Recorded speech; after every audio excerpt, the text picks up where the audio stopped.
स्वागत है आपका न्यूज बुलेटिन में। मैं हूं आपके साथ सुहानी बहुगुना। बुलेटिन की शुरुआत से पहले एक नजर इस वक्त की हेडलाइंस पर। कैंसर अस्पताल में प्रधानमंत्री मोदी की मां हीराबेन के नाम पर होगा एक वार्ड का नाम। बागेश्वर धाम में प्रधानमंत्री मोदी हनुमान मंदिर में की पूजा अर्चना। सीएजी रिपोर्ट में जो भी सच है वो जनता के सामने आए, आप नेता आतिशी का बयान। आतिशी के नाम पर लगी मुहर, बनेंगी दिल्ली विधानसभा की पहली महिला नेता विपक्ष। दुबई में महामुकाबला, पाकिस्तान ने जीता टॉस, पहले बल्लेबाजी का फैसला। चलिए अब जानते हैं खबरों को विस्तार में। खबर उत्तर प्रदेश से है, जहां सिकंदरा मथुरा रोड स्थित बाबा कार्गो एंड ट्रांसपोर्ट सर्विस में शनिवार सुबह पायल सिंह चौहान नाम की एक महिला अपने गुर्गों के साथ पहुंची और ट्रांसपोर्ट मालिक विजय सिकरवार से गाली गलौज करने लगी। अचानक हुए हमले में विजय किसी तरह बचकर निकले, लेकिन आरोपियों ने बेसबॉल बैट और रोड से ऑफिस में तोड़फोड़ कर दी। दुकान मालिक के अनुसार हमलावर 18,000 रुपए कैश, साइन की हुई चेक बुक भी ले गए। ये मामला लेन देन से जुड़ा था, जिसमें पीड़ित दुकानदार ने सिकंदरा थाने में शिकायत दी है। पुलिस मामले की जांच कर रही है। मेरा नाम बताइए अपना। विजय सिकरवार। क्या मामले में आए आप? मेरे ट्रांसपोर्टर बाबा कार्गो के नाम से। अच्छा।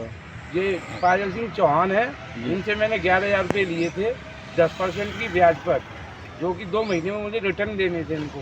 1 महीने में मैंने इनको 4500 रुपये दे दिए। उसके बाद में ये आई, मैंने 20 तारीख का इनसे कहा था 20 तारीख को इनको पैसे दे दूँगा मैं बाकी के। ये आई हैं 22 तारीख को, 2 गाड़ियों भर के आई हैं लड़के वगैरह, और मेरे साथ वो बदतमीजी की, गाली गलौज की। लड़के जैसी मेरी तरफ झपटे वैसे मैं वहाँ से भाग गया। आपकी दुकान में कुछ तोड़फोड़ भी करी है? मेरी दुकान में तोड़-फोड़ की है। 18,000 रुपये थे, वो भी नहीं मिले मुझे। और एक चेक बुक है जिसमें मेरे साइन की हुई है, 5-7 चेक थे, तो पूरी चेक बुक लेके गायब है। पूरी चेक बुक? हाँ, आपको चेक चेक बुक नहीं मिली? हाँ। तो आपने इसके लिए पुलिस में तहरीर वगैरह हाँ दी दे है? दी, मैंने सिकंदर थाने में दे के आया हूँ। सिकंदर थाना में दी है? बिल्कुल कल वारदात के समय आपने कोई पुलिस को सूचना दी थी? 112 पे फोन किया था मैंने। 112 पे डायल किया था।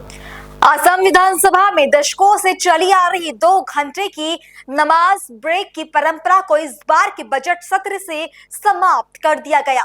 ये फैसला पिछले साल अगस्त सत्र में लिया गया था, लेकिन इसे पहली बार इस सत्र में लागू किया गया।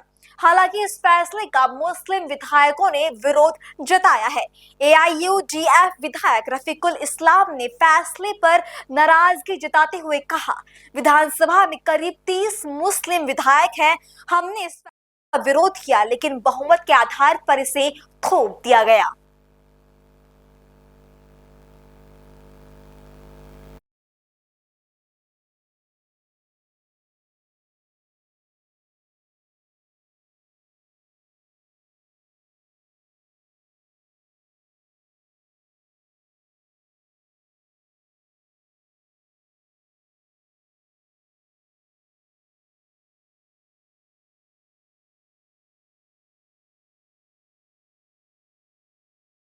आसाम की असेंबली में 90 साल से जो रिवायत कायम थी कि जुमे के दिन 2 घंटे की छुट्टी मेंबरान असेंबली जो मुस्लिम हैं उनको मिला करती थी, और ये रिवायत कोई आज की नहीं है, बल्कि ये 1937 ईस्वी से ये रिवायत, ये परंपरा थी कि हफ्ते में आने वाली जो नमाज है एक बार वो जुमा का दिन कहलाता है, और जुमे के दिन 2 घंटे की रियायत दे दी जाती थी कि मुस्लिम मेंबरान असेंबली जाकर नमाज पढ़ के आ जाते थे। मगर उसको आसाम के मुख्यमंत्री हेमंत बिश्व शर्मा ने ख़त्म कर दिया है। ये उनका मुस्लिम मुखालिफ चेहरा जगजाहिर हुआ है दुनिया के सामने, और वो हमेशा कुछ न कुछ मुसलमानों के खिलाफ बोलते रहते हैं, कोई न कोई खिलाफ मुसलमानों की कार्रवाई करते रहते हैं।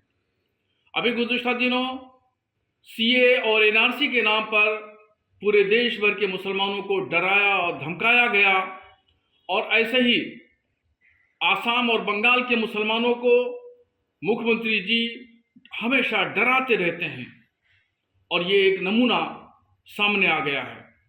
मगर उनको ये समझना चाहिए कि ये चीज़ें बहुत दिन तक कायम नहीं रहती हैं और इस तरह का इक़्तिदार, सत्ता ताउम्र या ताक़यामत नहीं रहता है, एक दिन चला जाता है। तो इसलिए हर समाज के साथ जो हिंदुस्तान का शहरी है, बाशिंदा है, उसके हितों के लिए काम करना चाहिए। मज़हब की रक्षा के लिए जिम्मेदारी दी गई है, मज़हब की का तहफ़्फ़ुज़ करना चाहिए, न कि मज़हब के खिलाफ कार्रवाई की जाना चाहिए। मैं आसाम हुकूमत से मुतालबा करता हूँ कि वो वहीं असम्बली में कहीं कोई ऐसी जगह मुकर्रर करें जहाँ पर वो 15 मिनट में अपनी नमाज जुमा मुस्लिम मेंबरान अदा कर सकें। ये ट्रेडिशन है और तब से चला रहा था। चूँकि आसाम में देखिए आज के दिन भी हम लोग 31 मुस्लिम एमएलएज हैं आसाम असेंबली में। आउट ऑफ 126 31 मुस्लिम एमएलएज जिस असेंबली में है उसमें फ्राइडे ब्रेक सिर्फ 1-1.5 घंटे के लिए अगर ब्रेक हो जाता है, हम लोग प्रेयर के लिए चले जाते थे, आस पास में मस्जिद है और कोई प्रॉब्लम नहीं था। इससे पहले कांग्रेस की सरकार थी, बीजेपी की सरकार भी थी, इससे पहले एजेपी की सरकार थी और जनता दल की सरकार। हर सरकार के टाइम पे ये ब्रेक पे छेड़छाड़ नहीं हुआ था। लेकिन अभी बीजेपी आके ये लास्ट सेशन से उन लोगों ने ये रूल को वो किया, अमेंड किया, चेंज किया। हम लोगों ने तब भी आपत्ति दर्शाया था कि देखिए एक ट्रेडिशन है, चला रहा है और 31 मेंबर्स जिस असेंबली में है सिर्फ 1-1.5 घंटे के लिए ब्रेक करना ये कोई बड़ी बात नहीं है। और चूंकि हम लोग असेंबली का सेशन आमतौर पर 2 मॉर्निंग इवनिंग होता ही रहता है और खाने के लिए दोपहर के टाइम 2-2 घंटा हम ब्रेक करते हैं और किसी काम के लिए ब्रेक हो जाता है, मॉर्निंग इवनिंग हो सकता है, ये हमारे हाथ में है। स्पीकर खुद इसको वो टाइम शेड्यूल को बीएससी की मीटिंग में, बिजनेस एडवाइजरी कमेटी की मीटिंग में ये सब तय होता है, तो इसको रहने दिया जाए। लेकिन दुश्मनी है। अब आपको मालूम है कि बीजेपी वाले इनको धर्म को लेकर खेलना इनको अच्छा लगता है। किसी और धर्म पे अटैक करके अपने धर्म को थोपना ये इनका आइडियोलॉजी है। दूसरे के धर्म पे अटैक करो, दूसरे के धर्म को मतलब नीचा दिखाओ और अपना धर्म, अपना आइडियोलॉजी जो है उसको थोपो। ये बीजेपी आरएसएस वालों का एक ट्रेडिशन है, मूड है। तो उन लोगों ने यहाँ वही किया है, इनका संख्या ज्यादा है। हम लोगों ने इसको विरोध किया था, नहीं माना। तो कल जो फ्राइडे था, सेशन चल रहा था, हम सेशन चल ही रहा था, लेकिन फ्राइडे प्रेयर के लिए हम बाहर आ गए, अक्सर मुस्लिम एमएलएज आ गए। तो उसमें ये जो 1.5 घंटा 1 घंटे का टाइम जिस वक्त हम वहां से आ गए थे विधानसभा में, कई इंपॉर्टेंट चीजों पे वहां डिस्कशन हुई, उसमें हमारा पार्टिसिपेशन नहीं हुआ। हम आसाम असेंबली के मेंबर है और हम चाहते हैं कि हर इश्यूज पे हमारा पार्टिसिपेशन हो और स्टेट के लिए, समाज के लिए जो भी अच्छा हो हमसे बोलना या सुझाव देना असेंबली में जो हमारा दायित्व बनता है वो हम करें। लेकिन जबरदस्ती हमको 1.5-2 घंटे के लिए जो हमको नमाज के लिए आना पड़ेगा, हम नमाज के लिए जाएंगे ही। वो चाहे ब्रेक दे, ब्रेक तो खत्म कर दिया, फिर भी हम नमाज तो हम छोड़ नहीं सकते, नमाज के लिए हम निकलेंगे। लेकिन उस 1.5 घंटे 1 घंटे का जो टाइम रहेगा उसमें जो भी इम्पोर्टेंट, कभी बिल पे डिस्कशन होगा, कभी कुछ और इश्यूज पे डिस्कशन होगा जिसमें हमारा पार्टिसिपेशन नहीं रहेगा, हम उस पर बात नहीं कर पाएंगे। इससे हमको डिप्राइव किया है। मैं समझता हूँ डेमोक्रेसी के लिए अच्छी बात नहीं है। 31 एमएलएस को आप इम्पोर्टेंट इश्यूज से 1.5-2 घंटे के लिए, 1 घंटे के लिए आप उसको डिप्राइव कर रहे हो और आप डिसीजन पे डिसीजन ले जाओगे, ये अच्छी बात नहीं है, गलत बात नहीं है, हेल्दी डेमोक्रेसी नहीं है। तो इसलिए हमने विरोध किया था। स्पीकर साहब से हमने अर्जी भी की थी कि इसको बहाल रखा जाए, नहीं रखा तो क्या कर सकते हैं, हम निकल गए बस हम नमाज के लिए। देखिए एडवांटेज आसाम 2 अभी 25-26 को है, उससे पहले 24 तारीख को हमारे जो चाय बागान की बहनें हैं और शायद 8-10 हज़ार के संख्या में उनको गुवाहाटी ले आया और उनको कुछ ट्रेनिंग दे रहे हैं। उनका कोई नृत्य यहाँ प्रदर्शन होगा, प्राइम मिनिस्टर साहब भी देखेंगे। हमें उसमें ज़्यादा कुछ नहीं कहना है। हमें कहना यह है कि प्राइम मिनिस्टर साहब तो ये 10-11 साल में आसाम में बहुत मरतबा आए हैं, लेकिन वो आसाम को जिस तरह जुबान से बोलते हैं कि ए फॉर आसाम, और नॉर्थ ईस्ट को ये जो अष्टलक्ष्मी और क्या क्या बोलते हैं, मुंह से जो बोलते हैं, लेकिन काम में वो हम नहीं देख रहे। एक्टिस्ट पॉलिसी जो है उस पर जो काम होना था, ये जो इस रीजन के जो दूसरे कंट्रीज के साथ जो हमारा संपर्क, अब बांग्लादेश के साथ अच्छा संपर्क था वो खराब हो गया। म्यांमार में तो आप जानते हैं इतना डिस्टर्ब इलाका है, वो क्या कुछ कर सकते हैं। उसके अलावा थाईलैंड हो या आगे हो जो भी इंडोनेशिया मलेशिया, इनके साथ जो एक्ट ईस्ट पॉलिसी के तहत जो काम होना था, रोड्स कम्युनिकेशन में हो या वाटर लाइन पे ही हो या जिस जिस लाइन पे हो, ये 11 साल में कुछ नहीं हुआ। जुबानी जमा खर्ची बहुत हुई, मुंह से बहुत कुछ बोला है। एडवांटेज आसाम एक हो भी गया है, लेकिन उसका क्या प्रतिफलन है वो तो लोगों के सामने है, खास कुछ तो हम दिख नहीं रहे। अब एडवांटेज 2 के इसमें असम के मुख्यमंत्री बहुत सारे कंट्री में गए, लोगों को इनवाइट किया। अब देखते हैं कितने लोग आते हैं।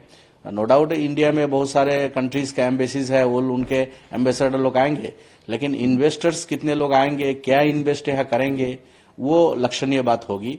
हम इंतजार कर रहे हैं, अब होने दीजिए, हम इसका विरोध तो नहीं करते। अगर कोई बाहर के लोग आके यहाँ इन्वेस्ट करते हैं, बड़े इंडस्ट्रियलिस्ट आते हैं इन्वेस्ट करते हैं, तो अच्छी बात है। लेकिन मोदी जी जितना जुबानी बोलते हैं, आसाम को जितना वो गले में एक गमछा डाल के प्रेम दिखाना चाहते हैं या ए फॉर आसाम बोलते हैं, हाँ, लेकिन उस हिसाब से मोदी जी ने काम नहीं किया। आगे अभी मोदी जी के पास 4 साल टाइम है। जो वादा आसाम के लिए किया था, नॉर्थ ईस्ट के लिए किया था, नॉर्थ ईस्ट के लिए वो करे सिंसियरली। और यहाँ अगर कोई इन्वेस्टर्स आके इन्वेस्ट करते हैं तो हम उसको वेलकम करते हैं, लेकिन पास्ट में तो कोई खास कुछ हुआ नहीं। और आसाम में देखिए इंडस्ट्री है भी नहीं, 1-2 के अलावा आसाम में क्या इंडस्ट्री है। अभी एक सेमीकंडक्टर शुरू हुआ, ठीक है, अच्छी बात है, लेकिन उसके अलावा कई हमारा जो इंडस्ट्री था बंद हो गया। कासार कागज कल बंद हो गया। यहाँ जो सेमीकंडक्टर जहाँ शुरू किया वहाँ भी पेपर मिल था। वो पेपर मिल अगर होता, सेमीकंडक्टर में जितने लोग काम करेंगे उससे ज्यादा लोग वहाँ काम कर रहे थे, तो अगर वो ज्यादा से ज्यादा उसको रिप्लेस मानते हैं। लेकिन कासार का कागज कल जो बंद हो गया, जोगी गोपा पेपर मिल बंद है, और कई दफा रंगिया के वहाँ इंडस्ट्री था बंद है, मानिकपुर में इंडस्ट्री था बंद है। इस तरह जो मध्यम के या बड़े जो 2-4-5 इंडस्ट्रीज हमारे पास थे वो बंद है। और एमएसएमई सेक्टर में भी देखिए हजारों की तादाद में कोरोना के काल के बाद से लेकर ये सब बंद पड़ा हुआ है। तो बेरोजगारी बहुत ज्यादा चरम पे है आसाम पे। तकरीबन 40 लाख युवा, पढ़े लिखे युवा ने रजिस्ट्रेशन कराया कि उनके पास जॉब नहीं है, नौकरी नहीं है। एक छोटा सा स्टेट जहाँ 3 करोड़ 40 लाख पॉपुलेशन है, वहाँ 40 लाख पढ़े लिखे लड़के रजिस्ट्रेशन कराया कि हमारे पास जॉब नहीं है। और पता नहीं कितने लोग हैं जिन्होंने रजिस्ट्रेशन नहीं कराया होगा, या पढ़े लिखे लोग नहीं है, उतने कितने बेरोजगारी है इस स्टेट में। तो यहाँ इंडस्ट्री। अगली खबर का रुख करेंगे, जहां झारखंड के गिरिडीह से ठगी का मामला सामने आया है। तीसरी प्रखंड के नईताड़ निवासी अर्जुन दास, उनकी पत्नी फुलवा देवी समेत 3 महिलाओं से मोहन दास नाम के एक शातिर ठग ने लोन दिलाने के नाम पर 5 लाख रुपए ठग लिए। पीड़ितों के मुताबिक 8 महीने से मोहन दास पैसे लौटाने का झांसा दे रहा था, लेकिन अब तक रकम नहीं लौटाई। रविवार को अर्जुन दास और उनकी पत्नी ने तीसरी थाना में इसके खिलाफ लिखित शिकायत दर्ज कराई। पुलिस मामले की जांच कर रही है। क्या नाम है? अर्जुन दास मेरा नाम है। अर्जुन दास। घर कहाँ हुआ आपका? नईताड़। क्या मामला है? यही मामला है, वही मतलब लोन के वास्ते शुरू किया है 5,000 रुपया से दोनों बहन से। तब पहले बहन से दोनों बहन दे दिया है 5,000 रुपया। तकर बाद फिर बोले कि हम देंगे, दीजिए, फिर 10,000, फिर 10,000, फिर बोले कि 20,000, फिर दिए। मतलब इसी तरह से 10,000, 20,000 करके हम लोग पूरा दिया है। टोटल कितना पैसा लिया? पूरा मतलब जोर मार के भी हो गया 3 लाख। 3 लाख। 3 लाख से तो पार क्या जाएगा, बोल के कम लिया? नहीं होगा। क्या बोल के लिया था? 10 लाख बड़ा लोन दिला देंगे। रांची से। रांची से कल्याण मंत्रालय से बड़ा लोन दिला देंगे। दोनों को बोला था? हाँ, 25 लाख और 10 लाख इस तरह से। 25 लाख किसको बोला था? 25 लाख फुलवा देवी को दिला देंगे और 10 लाख हमको दिला देंगे। कौन लिया था पैसा? क्या नाम है? मोहन दास। कहाँ का है? पिपरा कोनी, घोड़थम्मा पिपरा कोनी। घोड़थम्मा का है। हाँ, घोड़थम्मा का। तो फिर इस बात को लेकर आपने कहीं शिकायत किया था? शिकायत तो अभी कहीं किया नहीं है। तो फिर उससे बात हुआ फिर जो पैसा लिया आपसे? हाँ, उससे बात होते रहता है। वो आजकल खाली डेट बढ़ाता है और देता नहीं है। अभी तक दिया नहीं? नहीं दिया है। और हमारा काम जो है सो नजदीक आ गया। बेटी शादी करने का लिए दहेज में के चक्कर में खर्चा हमारा घर में पैसा है और तो वो देता नहीं है। अभी आप लोग यहाँ आए हैं तो मतलब किस मकसद से आए हैं? हम लोग थाना जा रहे हैं हाँ, आवेदन देने? हम लोग आवेदन देने जा रहे हैं? थाना का आवेदन देने के लिए हम लोग आए हैं। अच्छा, मतलब वो पैसा नहीं दे रहा है? वो पैसा नहीं दे रहा है। अब हम लोग को आश्रय तो सिर्फ आप ही दोनों से लिया था या किसी और से लिया था? दिल्ली है हम लोग को दोनों आदमी, हमने दोनों हम बहन लोग का दोनों पहले आदमी सुनिए ना, दोनों आदमी इनको पहले और- जुड़ा है, दोनों बहन तब बोला कि ग्रुप जोड़िए। अच्छा। ग्रुप जोड़िए तो हम लोग को जोड़े हैं अपना ये अपने गाँव के बुंदिया देवी, हम लोग सास लगता है गोतिया हम लोग को, और एगो पचिया देवी, और हम लोग को एक बहन है चंद्रवती देवी, और मेरा पूरा देवी, इसका पति के देवी। इतना आदमी पैसा लिए, टोटल कितना आदमी लिए? 5 आदमी। 5 आदमी। 5 आदमी। खबरों का सिलसिला आगे भी जारी है। फिलहाल रुकेंगे एक छोटे से ब्रेक के लिए।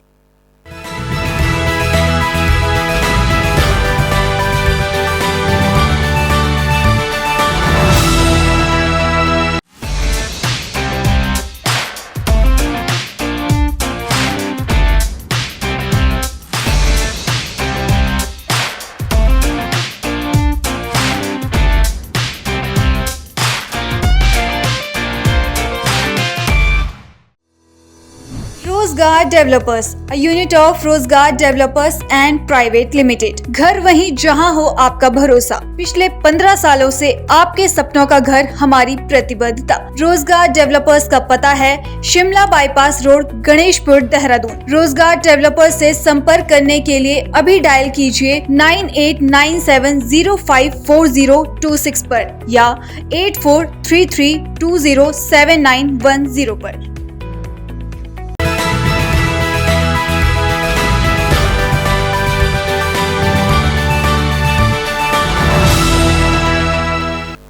ब्रेक के बाद आपका फिर से स्वागत है। खबर उत्तर प्रदेश से, जहां हापुड़ पुलिस ने मोबाइल छीनने वाले गिरोह का खुलासा करते हुए 3 आरोपियों को गिरफ्तार किया है। गिरफ्तार आरोपियों के कब्जे से 2 मोबाइल फोन और वारदात में इस्तेमाल की गई मोटरसाइकिल बरामद हुई है। आरोपी राहगीरों से मोबाइल छीनकर फरार हो जाते थे। पुलिस की सख्ती के बाद गिरोह का खुलासा हुआ, पूछताछ जारी है।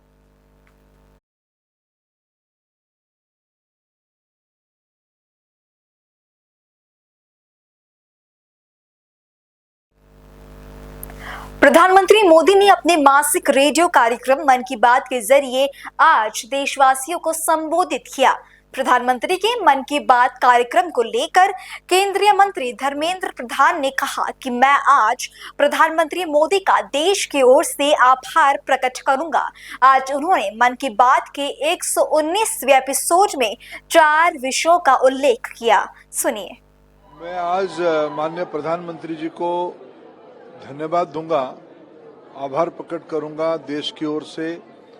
उन्होंने आज 119वां मन की बात की एपिसोड में 3 विषयों पे उल्लेख किया, 4 विषयों पे उल्लेख किया। एक तो देश की जो इमर्जिंग टेक्नोलॉजी है उसमें भारत की भूमिका क्या है, उस स्पेस की टेक्नोलॉजी हो, रॉकेट की हो, एआई की हो, कटिंग एज टेक्नोलॉजी में भारत की इमर्जिंग कैपेसिटी क्या हो रहा है, उसके बारे में माननीय प्रधानमंत्री जी ने देश को संबोधित किया, अपना अनुभव शेयर किया। वैसे ही देश की नई पीढ़ी में ओबेसिटी ना हो जाए, नागरिकों को ओबेसिटी के ऊपर सजग करने के लिए उन्होंने आज एक नई जन अभियान भी शुरू किया है। उन्होंने आज एक चुनौती दिया है नागरिकों को, सब लोग 10-10 लोगों को समझाएं, खुद तो अपना 10% जो एडिबल ऑयल यूज करते हैं उसको कटौती करें और 10 लोगों को प्रेरित करें। इसमें देश की स्वास्थ्य ठीक रहेगा, फिट इंडिया होगा। खेल के बारे में उन्होंने उल्लेख किया और जो हमारी अच्छे खिलाड़ी है उन्होंने खुद कैसे ओबेसिटी को परास्त किया है उसके बारे में आज मन की बात में चर्चा हुई।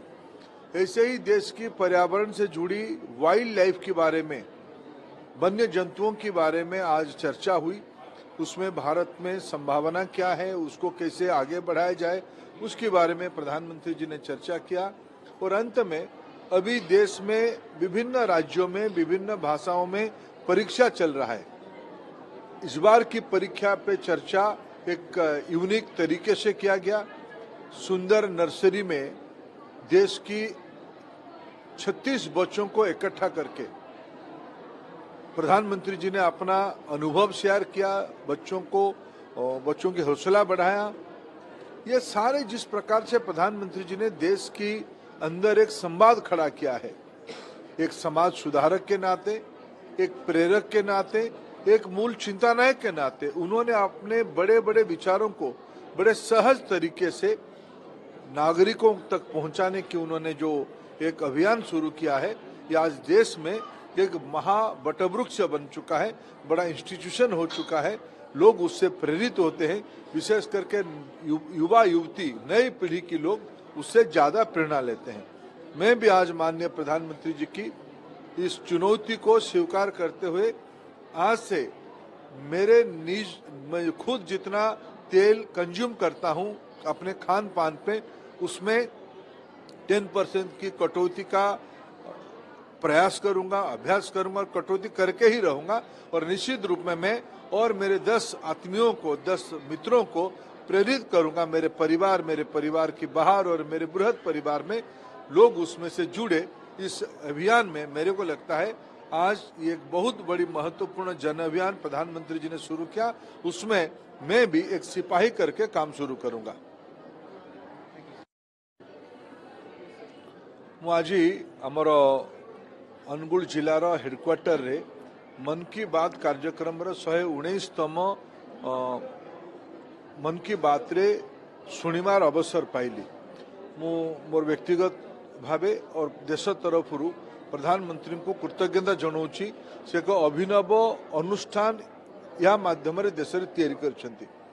आज देशर वैज्ञानिक क्षमता संपर्क आलोचना है, विशेष करके कटिंग एज टेक्नोलोजी गुड़िकर दैनंदिन व्यवहार कौन होची, भारतर भूमिका कौन, भारतर दक्षता कौन, ता उपरे आलोचना है। भारत रे खेल सह सुस्थ रहिबा, ओबेसिटी विषय सचेतनता तैयारी करिबा, मोटापा विषय सचेतनता तैयारी करिबा प्रधानमंत्री आज गोटे अभिनव जन आंदोलन आरंभ कले।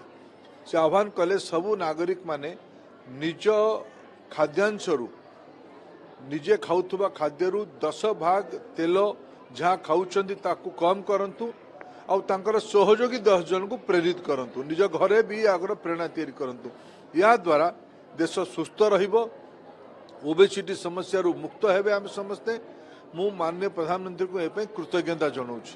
मु भी आज मोर खाद्यर जो अभ्यास थिला तार 10% तेल कम खाइबी और मु 10 जन को प्रेरित भी करी। एटा आज भी मु प्रधानमंत्री आह्वान रे निजको उत्सर्गीकृत करुछि।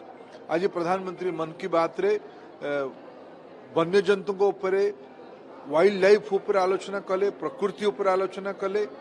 आज प्रधानमंत्री एवं चलुवा परीक्षा रे पिला मानक भितरे प्रेरणा देवा पाई, तांको मनोबल बढ़ेवा पाई परीक्षा पे चर्चार विषय उल्लेख करले। ए थरर परीक्षा पे चर्चा एक अभिनव उपाय रे संपन्न होईछि। देशर 36 जन छात्र छात्री, आम ओडिशारू भी जने झारसुगुड़ा जिलार छात्री आदरणीय श्रद्धा विश्वाल भी से जोग देइथिले। सेठी जाइकी मन भितर थिबा पिलार मन भितर थिबा प्रश्न को प्रधानमंत्री समाधान भी देले। मु पुनर्बार प्रधानमंत्री को धन्यवाद जनाऊँगी, कृतज्ञता। खबर उत्तर प्रदेश के सोनभद्र से, जहां चापन ब्लॉक के पियरी माटी टोला गांव में आदिवासी समुदाय को आज भी साफ पानी नसीब नहीं हो रहा। गांव वाले पहाड़ी नाले का गंदा पानी पीने को मजबूर है, जिसे मवेशी भी पीते हैं। ग्रामीण महिला ने बताया कि गांव में पानी की कोई व्यवस्था नहीं है। वो कई कोस दूर से नाले का पानी लाते हैं और बिना उबाले ही परिवार के साथ पीने को वो मजबूर है। अधिकारियों से शिकायत करने का भी कोई फायदा नहीं, क्योंकि कोई सुनवाई नहीं होती। सरकार की योजनाएं कागजों में सिमट कर रह गई हैं, जबकि आदिवासी समुदाय बुनियादी सुविधाओं से अब तक वंचित है। ये कौन से गांव में है? तो यहाँ पीने का पानी उपलब्ध नहीं है? नहीं। कितने वर्षों से आप यहाँ रह रही हैं? ढेर दिन से। कितने परिवार हैं आपके? मैं 7-8 तो यही आप यही गंदा पानी पीती हैं इसको? का करे पानी नहीं तो इसमें तो गाय भी पानी पी रही है, आप भी पी रही हैं, का करी। तो इस पानी को ऐसे ही ले जाके पीती हैं कि उबालती हैं? ऐसा पिया वाला तो कभी कोई बीमारी हुआ है कभी पानी का? बीमारी हुई तो देखल जाए तो जीव जियता ना। तो इस बारे में आप अधिकारी को किसी को अवगत कराई हैं? नहीं अधिकारी कभी यहाँ नहीं आते हैं? नहीं। कितना दूरी पड़ता है ये चौपन से? अब हम कहाँ जाने पावे। अगली खबर पंजाब के लुधियाना से, जहां जमीनी विवाद को लेकर दो पक्षों के बीच हुई गोलीबारी में 2 लोग घायल हुए। घायलों को सिविल अस्पताल में भर्ती कराया गया है। जानकारी के अनुसार विवादित जमीन का मामला कोर्ट में लंबित है, लेकिन दोनों पक्ष किसी भी समझौते के लिए तैयार नहीं थे। आज विवाद इतना बढ़ गया कि हाथापाई के बाद गोलीबारी तक हो गई। पुलिस ने दोनों पक्षों के 2 लोगों को गिरफ्तार कर लिया है और मामले की जांच जारी है।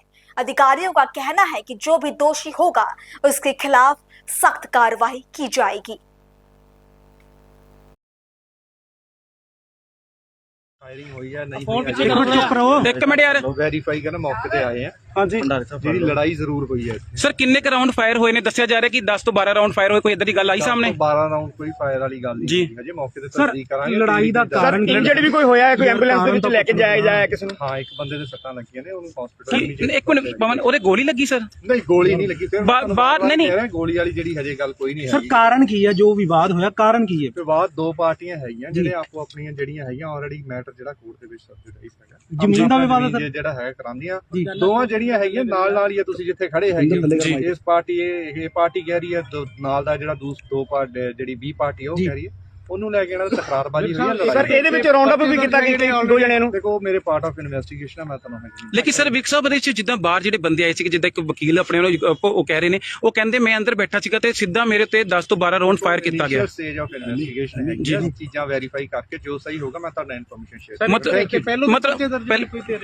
ਦੇਖੋ ਮੈਂ ਫਿਰ ਤੁਹਾਨੂੰ ਇਹੀ ਕਹਿ ਰਿਹਾ ਪਾਰਟ ਆਫ ਇਨਵੈਸਟੀਗੇਸ਼ਨ ਹੈ, part of investigation initially stage ਹੈ। ਮੈਂ ਕੁਝ ਬਾਜਵੇ ਨੇ ਰਾਜੂ ਗੁੱਜਰ ਕਿਉਂ ਵਜ੍ਹਾ ਕੀ ਸੀਗੀ ਰਾਜੂ ਬਾਜਵਾ ਗੁੱਜਰ ਤੇ ਉਹਦਾ ਮੁੰਡਾ ਦੋਨੀ ਮੁੰਡੇ ਦੇ ਨਾਲ ਤੇ ਨਾਲ ਹੋਰ ਬਾਕੀ ਮੰਡੀਰ ਆ। ਵਜ੍ਹਾ ਕੀ ਸੀ? ਵਜ੍ਹਾ ਕਬਜ਼ਾ ਕਰਨ ਦੇ ਤੌਰ ਤੇ ਆਏ ਨੇ। ਕਿੰਨੀਆਂ ਗੋਲੀਆਂ ਚਲੀਆਂ? ਪਹਿਲਾਂ ਵੀ ਸਾਡੇ ਤੇ ਇਹ ਜਾਨੋਂ ਮਾਰਨੀ। ਕਿੰਨੀਆਂ ਗੋਲੀਆਂ ਚਲੀਆਂ? ਬੋਲੋ ਕਿ ਸ਼ਾਨ ਲੱਗਣੀ ਨਹੀਂ ਗੱਡੀ। ਅੰਦਾਜ਼ਾ ਨਹੀਂ ਹੈਗਾ ਕਿੰਨੀਆਂ ਉਹਨਾਂ ਦਾ ਆ ਮੁਜਰਮ ਨਾਲ ਬੈਠੇ ਇਹਨਾਂ ਨੇ ਫੜਿਆ ਗਿਆ, ਇੱਕ ਐਂਬੂਲੈਂਸ ਦੇ ਵਿੱਚ ਪਿਆ ਵਾ। ਕਿੰਨੀਆਂ ਉਹਦੇ ਗੋਲੀ ਲੱਗੀ ਆ? ਨਹੀਂ ਉਹ ਤਾਂ ਸਾਤੋਂ ਪਹਿਲਾਂ ਫੜਿਆ ਸੀਗਾ। ਆਪਣੀ ਜ਼ਮੀਨ ਦੇ ਵਿੱਚ ਆਏ ਆ ਜੀ। ਅੱਛਾ ਪਹਿਲਾਂ ਵੀ ਕਿੰਨੀ ਵਾਰੀ ਇਹਨਾਂ ਨੇ ਸਾਡੀ ਜ਼ਮੀਨ ਤੇ ਕਬਜ਼ਾ ਕਰਨ ਦੀ ਕੋਸ਼ਿਸ਼ ਕੀਤੀ ਹੈ ਜੀ। ਹੁਣ ਕੈਮਰੇ ਲਾ ਕੇ ਆਪਣਾ ਨਾਮ ਲਿਖਾਇਆ ਜੀ। ਇਹਨਾਂ ਨੇ ਪਿੱਛੇ ਪੱਗ ਲਾਈ ਹੈ ਮੇਰੀ ਜੀ। ਉਹਦਾ 28 ਨੰਬਰ ਮੁਕੱਦਮਾ ਹੁਣ ਦਰਜ ਹੋਇਆ ਜੀ, ਜਿਹਦੇ 'ਚ ਕਿ ਮਹਿੰਦਰ ਕੌਰ ਵੀ ਨਾਲ ਹੈਗੇ ਆ। ਇਹਨਾਂ ਦੀ ਨਾਲ ਦੀ ਜ਼ਮੀਨ ਦਾ ਵੱਖਰਾ ਕੇਸ ਹੈ ਜੀ, ਵੱਖਰਾ ਸਟੇ ਹੈ ਜੀ। ਉਹਦੀ ਆੜ ਦੇ ਵਿੱਚ ਇਸ ਜ਼ਮੀਨ ਦੇ ਉੱਤੇ ਦਵੱਲੇ ਕਬਜ਼ਾ ਕਰਨ ਦੀ ਕੋਸ਼ਿਸ਼ ਕਰ ਰਹੇ ਆ। ਇਹਨਾਂ ਨੇ ਆਪਣਾ ਨਾਮ ਲਿਖਿਆ ਕੰਧਾਂ ਤੇ ਜੀ। ਕੋਈ ਵੀ ਦਸਤਾਵੇਜ਼ ਮਾਲ ਮਹਿਕਮੇ ਦਾ ਕੋਈ ਵੀ ਇਹਨਾਂ ਕੋਲ ਇੱਕ ਕਾਗਜ਼ ਨਹੀਂ ਹੈਗਾ ਮਾਲਕੀ ਦੇ। ਲੇਕਿਨ ਵਕੀਲ ਸਾਹਿਬ ਪਹਿਲੇ ਵੀ ਇੱਕ ਪੰਗਾ ਪਿਆ ਸੀਗਾ, ਉਦੋਂ ਵੀ ਤੁਸੀਂ ਇੱਕ ਪ੍ਰੈਸ ਕਾਨਫਰੰਸ ਸੱਦੀ ਸੀਗੀ, ਉਹੀ ਪਾਰਟੀ ਜਿਹੜੀ ਪਹਿਲੇ ਵੀ ਅੰਦਰ ਬੜੀ ਸੀਗੀ? ਹਾਂਜੀ ਉਹੀ ਵਾਲੀ ਹੈ ਜੀ।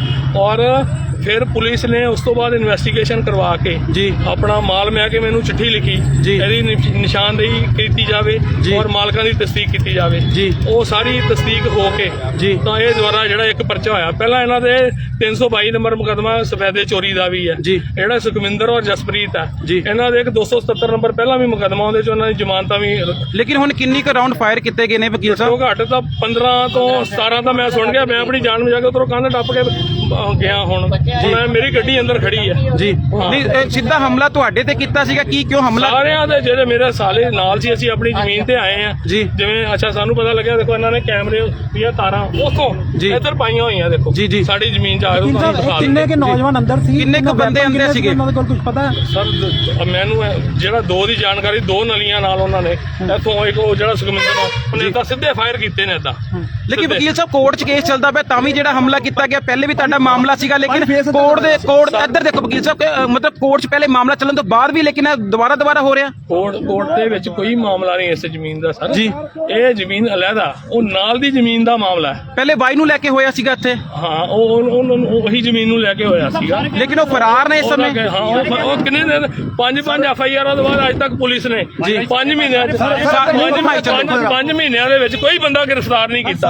ਔਰ ਇਹੀ ਵਜ੍ਹਾ ਜੇ ਉਹ ਦੇਖੋ ਖੁੱਲੇ ਆਮ ਦੇਖੋ ਬਦਮਾਸ਼ੀ ਦੇ ਉਤਰ ਆਏ, ਅੱਜ ਮਾਰਨ ਤੇ ਉਤਰ ਆਏ ਨੇ। ਨਹੀਂ ਜਦੋਂ ਤੁਹਾਨੂੰ ਮਾਰਨ ਨਹੀਂ ਤਾਂ ਕਿੰਨੇ ਕ ਹਮਲੇ, ਵੈਸੇ ਕਿੰਨੀਆਂ ਕ ਰਾਉਂਡ ਫਾਇਰ ਲਗਾਤਾਰ ਕੀਤੀਆਂ ਗਈਆਂ, ਕੀ ਸੀਗਾ ਸਰ? ਮੈਂ ਦੇਖੋ ਉੱਥੇ ਅੰਦਰ ਸੀਗਾ, ਮੈਂ ਆਪਣੀ ਜਾਨ ਬਚਾ ਕੇ, ਲੇਕਿਨ ਜਦੋਂ ਮੈਂ ਇੱਥੇ ਨੇੜੇ ਸੀਗਾ ਆਪਣੀ ਗੱਡੀ ਦੇ ਕੋਲ, ਉਹਦੇ ਏਦਾਂ ਉਹਨਾਂ ਨੇ ਫਾਇਰ ਕੀਤੇ, ਭੱਜ ਗਿਆ, ਅਸੀਂ ਜਾਨ ਆਪਣੀ ਬਚਾਈ ਆ।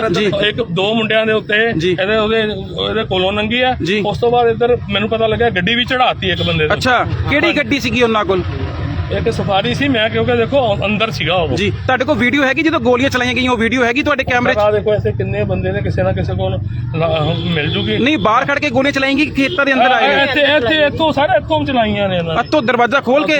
ਹਾਂ। ਤੁਸੀਂ ਕਿੱਥੇ ਬੈਠੇ ਸੀਗੇ ਤੇ ਤੁਹਾਡੇ ਨਾਲ ਦੇ ਸਾਥੀ? ਮੇਰੀ ਗੱਡੀ ਆ ਜਾਓ, ਤੁਹਾਨੂੰ ਮੈਂ ਦਿਖਾ ਦੇਣਾ। ਲੇਕਿਨ ਅੰਦਰ ਸਾਨੂੰ ਆਣ ਦਿੱਤਾ ਜਾ ਰਿਹਾ ਕਿ ਪੁਲਿਸ ਜਿਹੜੀ ਹੈ। ਮੈਨੂੰ ਦੇਖੋ ਆਪਣੀ ਗੱਡੀ ਚੱਕ ਕੇ ਆਉਣ ਦੋ, ਫਿਰ ਮੈਂ ਆ ਕੇ ਨਹੀਂ ਤੁਹਾਡਾ ਲੈ ਕੇ ਤੁਹਾਨੂੰ ਮੈਂ ਨਹੀਂ ਤੁਹਾਡਾ ਭਾਜੀ ਅਸੀਂ ਜ਼ਮੀਨ ਤੇ ਬੈਠੇ ਸੀ, ਸਪੋਕਸਮੈਨ ਥੱਲੇ ਕਰੀ ਥੋੜਾ ਕਰਤਾ।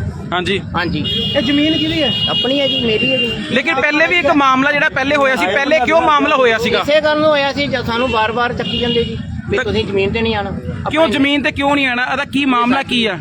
ਜਿਹੜੇ ਵਕੀਲ ਸਾਹਿਬ ਕਿੰਨੇ ਕਦੇ ਵਿੱਚ ਉਹ ਹਿੱਸੇਦਾਰ ਹੈਗੇ ਨੇ ਕਿ ਵਕੀਲ ਦੀ ਕਿਹੜੀ ਜਗ੍ਹਾ ਪੈਂਦੀ ਹੈ, ਵਕੀਲ ਦੀ ਕਿਹੜੀ ਵੱਟ ਪੈਂਦੀ ਹੈ? ਨਹੀਂ ਵਕੀਲ ਦੀ ਕਿਹੜੀ ਵੱਟ ਪੈਂਦੀ ਹੈ ਤੇ ਉਹਨਾਂ ਦੀ ਕਿਹੜੀ ਵੱਟ ਪੈਂਦੀ ਹੈ? ਮੈਂ ਅੰਦਰ ਦੱਸੂਗਾ ਨਾ, ਇੱਥੇ ਪਤਾ ਥੋੜਾ ਲੱਗੂਗਾ ਜ਼ਮੀਨ। ਨਹੀਂ ਵੱਟਾਂ ਦਾ ਹੋਣਾ, ਤੁਹਾਡੀ ਜਗ੍ਹਾ ਤਾਂ ਹੁੰਦਾ ਪਤਾ ਹੋਣਾ। ਅਸੀਂ ਜਿਵੇਂ ਆਪਣੀ ਜ਼ਮੀਨ ਤੇ ਖੜੇ ਹਾਂ ਤੇ ਫਿਰ ਕਿਉਂ ਵੱਟਾਂ ਦਾ ਕੀ ਰੋਲਾ ਕੀ ਹੈ? ਕਾਰਨ ਇਹ ਹੈ ਵੀ ਵੱਟਾਂ ਦਾ ਰੋਲਾ ਸਾਨੂੰ ਦਵਾਲੋਂ ਨੂੰ ਫਿਰਦੇ ਆ। ਨਹੀਂ ਕੌਣ ਨੇ ਉਹ ਬੰਦੇ? ਕੌਣ ਨੇ ਬੰਦੇ? ਗੁੰਡੇਦਾਰੀ ਜੀ, ਗੁੰਡੇ ਕਰਦੇ। ਨਹੀਂ ਤੁਹਾਡੇ ਕੋਈ ਰਿਸ਼ਤੇਦਾਰ ਲੱਗਦੇ ਨੇ? ਨਹੀਂ ਤੁਹਾਡੇ ਕੋਈ ਰਿਸ਼ਤੇਦਾਰ ਨਹੀਂ ਹੈਗੇ? ਕਿੰਨੇ ਕੁ ਰਾਉਂਡ ਫਾਇਰ ਹੋਈ ਆ? ਘੱਟੋ ਘੱਟ 10-12 ਫੈਲਾਂ 10-12 ਲਗਾਤਾਰ ਚਲਾਈਆਂ ਗੋਲੀਆਂ ਉਹਨਾਂ ਨੇ। ਤੇ ਕਿਸੇ ਦੇ ਲੱਗੀ ਆ? ਕਿਹਦੇ ਲੱਗੀ ਆ? ਇੱਕ ਬੰਦੇ ਤੇ ਲੱਗੀ ਹੈ, ਉਹ ਬੰਦਾ ਹੈ ਨਹੀਂ ਪਤਾ। ਨਹੀਂ ਲੱਗੀ ਕਿੱਥੇ? ਪੱਟ ਤੇ ਲੱਗੀ, ਸਰੀਰ ਦੇ ਕਿੱਥੇ ਲੱਗੀ ਹੈ? ਢਿੱਡ ਤੇ ਲੱਗੀ, ਢਿੱਡ 'ਚ ਲੱਗੀ ਗੋਲੀ। ਜਿਹੜੇ 10-12 ਜਿਹੜੇ ਰਾਉਂਡ ਫਾਇਰ ਹੋਈ ਆ, ਫਿਰ ਤੁਸੀਂ ਕਿੱਥੇ ਭੱਜੇ ਸੀਗੇ? ਅਸੀਂ ਨਾ ਉਧਰ ਨੂੰ ਭੱਜ ਗਏ, ਪਰੇ ਨੂੰ ਭੱਜ ਗਏ। ਫਿਰ ਵਕੀਲ ਸਾਹਿਬ ਵੀ ਨਾ, ਤੁਸੀਂ ਅੰਦਰ ਕਿੰਨੇ ਬੰਦੇ ਜਦੋਂ ਫਾਇਰ ਹੋਈ ਕਿੰਨੇ ਕ ਬੰਦੇ ਸੀਗੇ ਤੁਸੀਂ ਅੰਦਰ? ਚਾਰੋਂ ਬੰਦੇ ਨੇ ਜਾਨ, ਚਾਰਾਂ 'ਚੋਂ ਇੱਕ ਬੰਦੇ ਨੂੰ ਲੱਗੀ ਗੋਲੀ? ਇੱਕ ਬੰਦੇ ਨੂੰ। ਉਹ ਜੇਰੇ ਇਲਾਜ ਗਿਆ ਕਿੱਥੇ ਹੈ? ਕੀ ਇੱਥੇ? ਪਤਾ ਨਹੀਂ, ਅਸੀਂ ਭੱਜ ਗਏ, वो साढ़े तो पीछे रह गया। वो कौन है? और वहीं क्रिकेट प्रेमियों के लिए बहुप्रतीक्षित भारत पाकिस्तान मुकाबले की घड़ी आ गई है। पाकिस्तान ने टॉस जीतकर पहले बल्लेबाजी करने का फैसला किया, जबकि टीम इंडिया गेंदबाजी करेगी। देश भर में क्रिकेट प्रशंसक टीम इंडिया की जीत की कामना कर रहे हैं और हर जगह मैच को लेकर जबरदस्त उत्साह नजर आ रहा है। टीम इंडिया शानदार फॉर्म में है और बांग्लादेश को हराकर आत्मविश्वास के साथ मैदान में उतरी है। दूसरी ओर न्यूजीलैंड से मिली हार के बाद पाकिस्तान इस मुकाबले में अपनी पूरी ताकत झोंकने को तैयार है। ये मुकाबला सिर्फ एक खेल नहीं बल्कि करोड़ों प्रशंसकों की भावनाओं से जुड़ा है। हर शहर, गली और कस्बे में क्रिकेट का जुनून चरम पर है। अब देखना होगा कि इस महामुकाबले में कौन बाजी मारता है। क्या टीम इंडिया एक और ऐतिहासिक जीत दर्ज करेगी या पाकिस्तान वापस करने में कामयाब होगा? आपका नाम? स्नेहाशीष कुमार। मैं उड़ीसा क्रिकेट एकेडमी में खेलता हूँ क्रिकेट। तो आज के मैच के लिए बहुत एक्साइटमेंट है। जैसे कि हमारे पिछले साल हुआ था चैंपियंस ट्रॉफी, उसमें थोड़ा हार गए थे तो बहुत डिसअपॉइंटमेंट था हम सब में, तो फैंस में बहुत डिसअपॉइंटमेंट था। तो इस बार उसको रिवेंज लेने के लिए हम सोचे कि इस बार नहीं, हम जीत के आएंगे। होप्स हो कि सब कुछ अच्छा जाए। जैसे कि सारे बोल रहे, थोड़ा नेगेटिव कमेंट्स भी आते हैं, थोड़ा पॉजिटिव कमेंट्स भी आते हैं, पर हम देखते हैं कि बहुत अच्छा जाना चाहिए ये मैच। और जैसे कि हम अपने स्टार्स को देखना चाहते हैं, जैसे विराट कोहली ही सबका फेवरेट है, एंड रोहित शर्मा। अभी पिछले स्टेडियम में मैच हुआ था हमारे बाराबंकी स्टेडियम में, जो कि बहुत रोहित शर्मा का बहुत अच्छा परफॉर्मेंस था, बट विराट कोहली का थोड़ा अच्छा नहीं हुआ था। तो होप करते हैं इस बार उनका थोड़ा अच्छा जाए। और हमारे बाकी बॉलर्स मोहम्मद शमी जो बॉलर्स हैं उनका भी एक्सेप्ट करते हैं कि बहुत अच्छा हो। एंड हमारे अपकमिंग बैट्समैन जो कि शुभमन गिल है, देखते हैं कि उनका भी बहुत अच्छा जाए। और आपका पाकिस्तान टीम को लेके क्या पॉइंट ऑफ व्यू? उनका टीम पाकिस्तान टीम वो भी बहुत अच्छा है, उनके भी बहुत अच्छे बॉलर्स हैं, उनके भी बहुत अच्छे बैट्समैन हैं, ऐसे हम किसको क्रिटिसाइज नहीं कर सकते। वो भी उनका भी पॉइंट ऑफ व्यू में वो अपना बेस्ट दे रहे हैं, जो कि हमारे इंडिया को एक कड़ी टक्कर दे सकता है। और ये बहुत ही मतलब कैसा बोल सकते हो, बहुत ही मतलब प्रेशराइज मैच होता है, जो कि देखा जाएगा कौन जीतता है। हम कोई तो बोल नहीं सकते हम पहले से, तो आई होप सो कि सबको एंजॉयमेंट है। जी आपका नाम? मेरा नाम राहुल शर्मा है, मैं कटक में रहता हूँ। राहुल जी बताइए, आज इतना बड़ा मैच है, हर इंडियन क्रिकेट फैन के लिए आज एक बड़ा दिन है, बिकॉज इंडिया पाकिस्तान मतलब एक हाई वोल्टेज इंटेंस सिनेरियो हो जाता है फैंस के बीच में। आप बताइए सर, आपका पॉइंट ऑफ व्यू क्या है? देखिए, जैसे आपने बोला ही, इंडिया पाकिस्तान मतलब इंडिया में एक फेस्टिवल से कम नहीं है। शॉप्स क्लोज, सब क्लोज, हम सब रेडी रहते हैं ऑब्वियसली पाकिस्तान को हराने के लिए। बट इस बार हम जो 2017 का जो रिवेंज गेम आप बोल सकते हैं इस बार, क्योंकि जो हम हारे थे लास्ट 2017 में हुआ था चैम्पियंस ट्रॉफी, जहाँ पे हम पाकिस्तान से हारे थे, तो इस बार रिवेंज गेम है और हमारा अपर हैंड है। और स्पेशली हम दुबई पे खेल रहे हैं, जो कि आप एक तरह से सोच सकते हैं कि इंडिया का होम टर्फ ही है, क्योंकि इंडिया कंटिन्यूस वहाँ पे बहुत मैचेस खेलता है। और अभी देखा जाए तो इंडिया पूरा इनफॉर्म है। आप स्टार्ट करो रोहित शर्मा से लेके विराट कोहली, हार्दिक पांड्या और बॉलिंग लाइनअप मोहम्मद शमी, सब कोई पूरे पीक पे हैं। और जब आप स्पेशली जब वो लोग पाकिस्तान के साथ खेलते हैं तो वो हमेशा अपने बेस्ट पे ही रहते हैं। वंस इन अ वाइल ठीक है हम हार गए, बट आई थिंक ये वाला बहुत बढ़िया एक रिवेंज गेम होगा और हम लोग विक्टोरियस ही रहेंगे। आपका नाम? मोहम्मद शफीक, कहाँ से हैं? मैं कटक बख्शी बाजार से हूँ। शफीक भैया बोलिए, आज इतना बड़ा मैच है जी चैंपियंस ट्रॉफी 2025 का, जी, और इंडिया पाकिस्तान को लेके दुनिया भर में इतना एक्साइटमेंट होता है, तो आपका पॉइंट ऑफ व्यू बताइए। देखिए मेरा पॉइंट ऑफ व्यू ये है, जो बेहतर गेम खेलेगा वो मैच विन करेगा। जो प्रेशर को अच्छे से सिचुएशन को हैंडल करेगा, जो मेंटली फिजिकली प्रेशर हैंडल कर सकता है, वो टीम बेटर खेल सकता है। आई थिंक इंडिया जो भी है वो इंडिया लास्ट 2017 में जो हम लोग फाइनल हारे थे, उसका बदला वो श्योर लेगा आज। आपका point of view in terms of Pakistan का टीम? पाकिस्तान का टीम ठीक है, पाकिस्तान के कुछ प्लेयर्स भी अच्छे हैं, जैसे बाबर आजम हुआ और मोहम्मद रिजवान हुआ, और भी बहुत प्लेयर हैं, नसीम शाह, हारिस रफ, शाहीन शाह अफरीदी, ये सब बॉलर हैं, ठीक है, लेकिन उन लोग को भी बहुत प्रेशर होगा। देखिए इंडिया पाकिस्तान का मैच हाई वोल्टेज मैच है। इंडिया पाकिस्तान का मैच हमेशा हाई वोल्टेज का मैच होता है। इसमें जो प्रेशर को माने डिजर्व करेगा, जो प्रेशर को हैंडल करेगा, जो कूल काइम होके खेलेगा, वही मैच विन करेगा। कौन से प्लेयर को इंडिया के देखने के लिए सबसे ज़्यादा उत्साह? ऐसे तो देखिए पूरा टीम ही अपना देश का टीम है, लेकिन मेरा फेवरेट प्लेयर ओडिशा के पुरी में पद्मश्री से सम्मानित रेत कला विशेषज्ञ सुदर्शन पटनायक ने कटक के बाराबाती स्टेडियम में भारत और इंग्लैंड के बीच होने वाले ओडीआई मैच के लिए अपनी शुभकामनाएं दी। उन्होंने अपनी विशेष रेत कला का उपयोग करते हुए एक अद्भुत मूर्ति बनाई, जिसमें भारत और इंग्लैंड के बीच क्रिकेट की जंग का प्रतीक दिखाया गया। पटनायक का ये समर्थन देशवासियों में खेल भावना और जोश को और भी बढ़ाता है।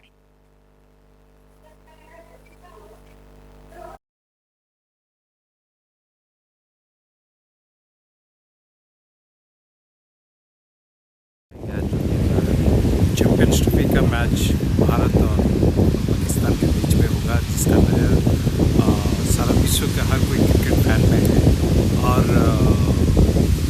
हमारा हर कोई भारतीय टीम को बेस्ट विशेष करने के लिए डिफरेंट वे से कोशिश है। और हम लोग आज एन आर्टिस्ट हमारा कला के माध्यम से टीम भारत को हम लोग बेस्ट विशेष देने के लिए साइड स्कल्पचर्स क्रिएट किए हैं, जिसमें कि दुबई में जो मैच होगा वो स्टेडियम का एक मिनीचर्स स्टेडियम से क्रिएट किया गया, उसके साथ एक क्रिकेट बैट बनाया है, बॉल बनाया है, जय हो टीम इंडिया करके मैसेज मिलते हैं।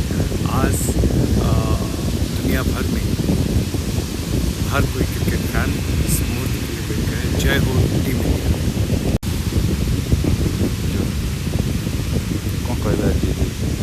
भारत कहता पाकिस्तान मैच दुबई खेलाଯିव चैंपियंस ट्रॉफी एवं विशेषकर प्रत्येक क्रिकेट फैन भारतर प्रत्येक कोण भारतीय टीम को बेस्ट विशेष मेसेज दूसरी आम आज एन आर्टिस्ट आम कला मध्यम भारतीय टीम को आम बेस्ट विशेष मेसेज देचु एवं विशेषकर आम गोटे मिनिचर कर क्रिकेट स्टेडियम सहित क्रिकेट बैट करूँ जय हो टीम इंडिया बोली मेसेज देचु जो टाइप भारतीय टीम बारवाटी स्टेडियम रे खेली गोटे दमदार विजय लाभ करते टीम पूरा फॉर्म रही बहुत बढ़िया। अगली खबर का रुख करेंगे महाराष्ट्र के अकोला में काशीवानी यलवड़ रोड पर मवेशी तस्करी के संदेह में ग्रामीणों ने एक मालवाहक वाहन में आग लगा दी।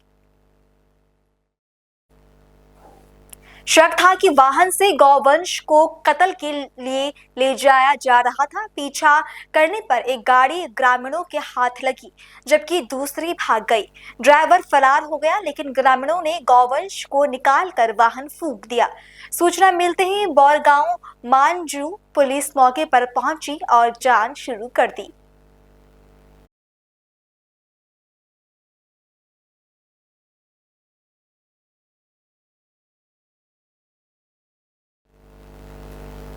फिलहाल बुलेटिन में इतना ही। देश और दुनिया की बाकी तमाम खबरों के लिए आप देखते रहें पल्स 24 न्यूज। नमस्कार।